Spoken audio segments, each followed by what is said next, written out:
nandito tayo sa Yamaha Kalilangan Bukidnon branch para i-review itong si Sniper 155 BBE ABS version. So ito ngayon yung Sniper 155 BBE ABS version ngayon 2024. So ano nga ba ang binago dito ni Yamaha pagdating sa specs features? Pagdating dito sa ano niya, sa windshield niya mga idol. So una natin mapapansin dito sa dalawa, ito yung ABS version kumpara dito sa hindi siya ABS version or yung dating version ng Yamaha Sniper 155. So dito meron siyang butas or daanan ng hangin, aerodynamics dito sa ABS version, samantalang dito sa hindi ABS version is wala pa siya. So at ang maganda dyan, in-extend yung ano niya, yung cowling niya dito sa taas mga idol. Kinasal siya ng konti tapos naka V-shape siya, ganyan. So sa ibandang ilalim makikita natin yung logo ni Yamaha.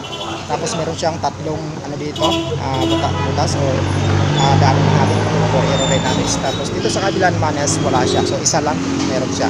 Pagdating naman dito sa decal sa harap niya, ganito siya. So naka matte black siya mga idol, ganito siya. So dito naman sa old version is naka glossy siya. Glossy black yung makikita natin dito sa gilid is dito naka-indicate yung liquid cold. So itong liquid cold is yung specs ng makina, tapos may line siya dito na silver, tapos dito naman sa taas na black. So glossy black, tapos pagbaba mo dito is matte black naman siya mga idol.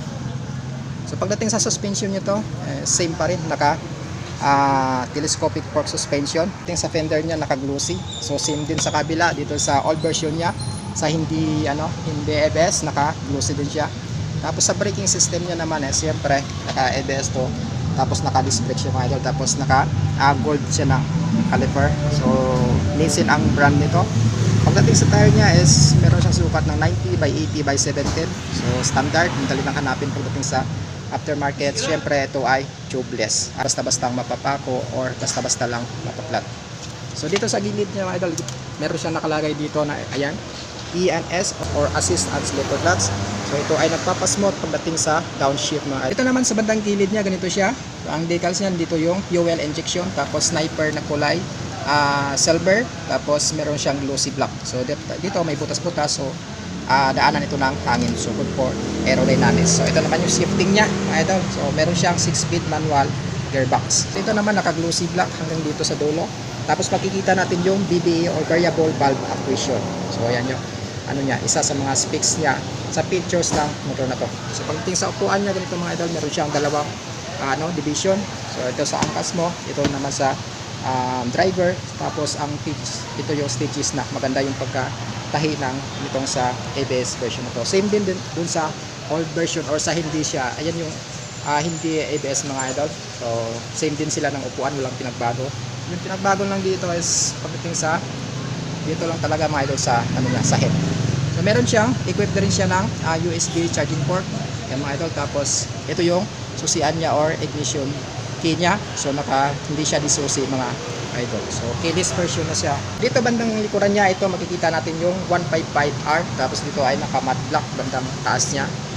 So pagdating sa grab bar niya, ito naka glossy black. So pwede mo itong gawa ng top box para lagayan ng ano mo, ng mga gamit mo kung sakali mag long ride ka. So pagdating naman sa ilaw or naka bulb type. So dito naman sa tail light niya sa likod is naka LED. So meron na rin siyang reflector dito. Tapos meron din siyang ilaw na added na ilaw dito mga idol. So pagdating sa gulo niya sa likod, itong ABS version is meron siyang 120 by 70 by 17. So again, ito ay tubeless. So hindi ka naman ngamba pagdating sa long ride. Kasi nga ito ay tubeless, hindi siya basta-basta mapaplat. So sa suspension niya naman, ito ginamitan siya ng shock absorber. So ito ay naka-silver na kulay. So dito naman sa ano niya, sa muffler niya, yan same pa rin katulad ng hindi ABS mga idol. So meron din siyang in-cuff na silver, tapos equipped na rin siya ng heat guard para hindi basta-basta mapapaso yung angkas mo. So pagdating sa apakan niya dito, ayan. So meron na rin siyang guard dito para hindi basta dito, may guard siya para hindi basta mapapaso yung paa mo. So ito naman yung pot peg niya or brake pedal niya, ayan, naka silver. Tapos dito sa kabila niya, makikita rin natin may butas-butas or daanan ng hangin. So good for aerodynamics. So dito man sa kabila niya, same pa rin yung ano niya, kung ano yung nakadikal sa kabila. So dito ganun din.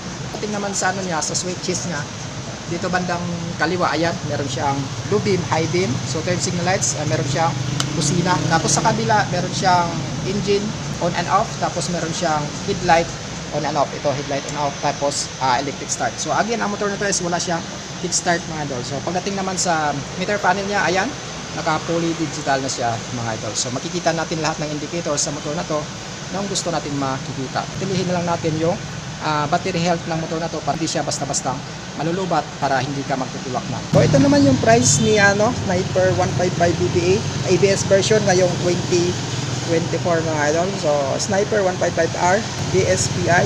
So meron siyang SRP na 143,100, down payment na 12,000. So 12 months 14,070. Sa 2 years 8,225.